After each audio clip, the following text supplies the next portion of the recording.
오늘 함께 읽으실 말씀은 사도행전 6장 8절에서 15절까지의 말씀입니다.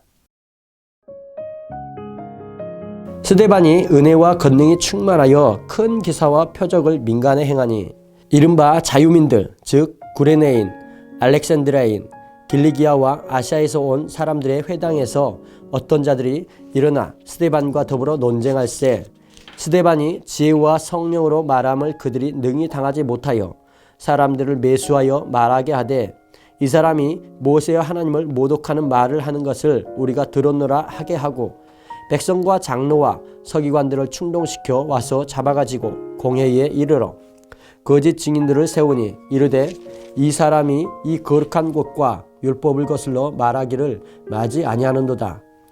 그의 말에 이 나사렛 예수가 이곳을 헐고 또 모세가 우리에게 전하여 준 규례를 고치겠다 함을 우리가 들었노라 하거늘 공회 중에 앉은 사람들이 다 스데반을 주목하여 보니 그 얼굴이 천사의 얼굴과 같더라.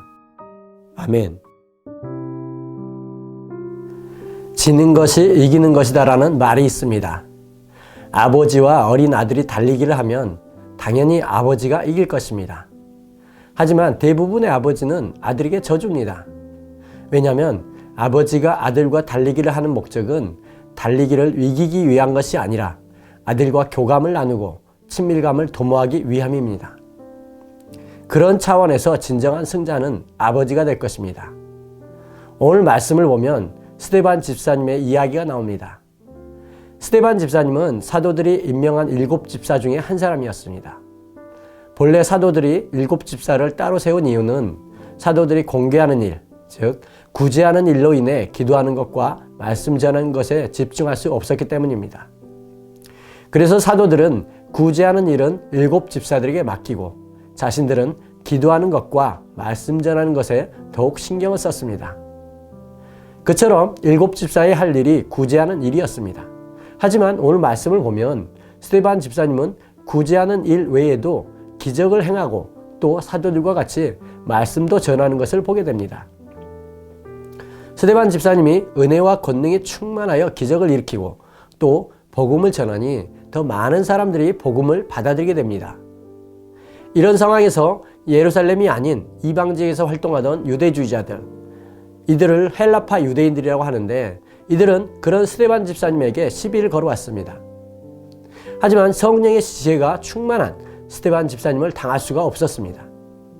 그러자 그들은 이제 사람들을 매수하여 스데반 집사님이 모세와 하나님을 모독하였다고 거짓 증인들을 세웁니다.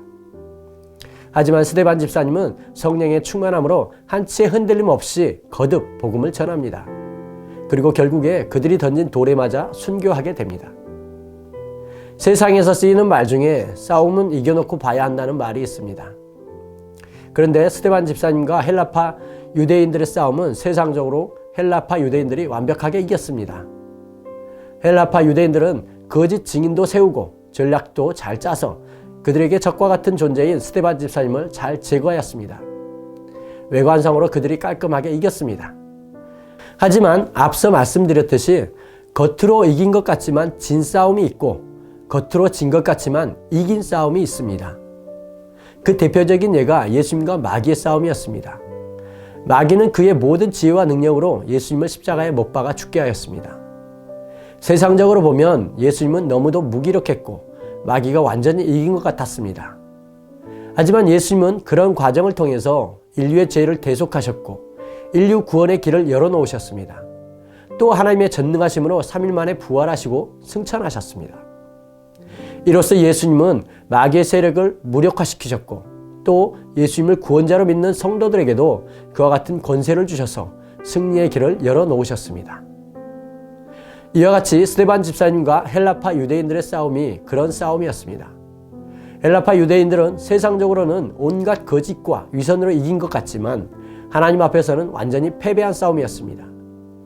반면에 스데반 집사님은 복음을 전하다가 반항 한번 하지 못하고 죽임을 당한 것 같지만 하나님의 기준에서는 완벽히 이긴 싸움이었습니다. 우리도 일상생활을 하다 보면 어떤 사람은 온갖 거짓과 잔머리를 굴리며 그가 원하는 것을 모두 얻는 것 같고 세상적으로 보면 성공하는 것 같습니다. 반면에 어떤 사람은 정말 미련스럽게 착하고 성실하게 하나님의 뜻만을 좇아 살아가려고 하는 사람이 있습니다.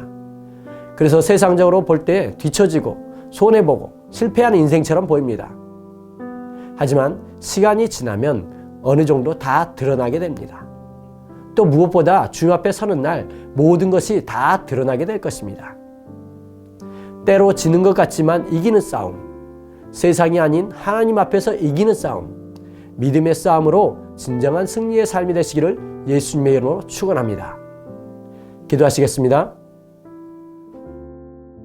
할렐루야. 좋으신 하나님 아버지, 거짓되고 이기적인 모략을 통해 세상적인 승리를 따르지 않게 하시고 세상적으로 미련해 보일지라도 오직 합력하여 선을 이루실 하나님을 향한 믿음을 가지고 하나님의 선하신 뜻을 쫓아 살아가게 하여 주시옵소서. 언제나 우리의 기도를 들으시는 하나님께 감사드리며 이 모든 말씀 예수님의 이름으로 기도드립니다. 아멘.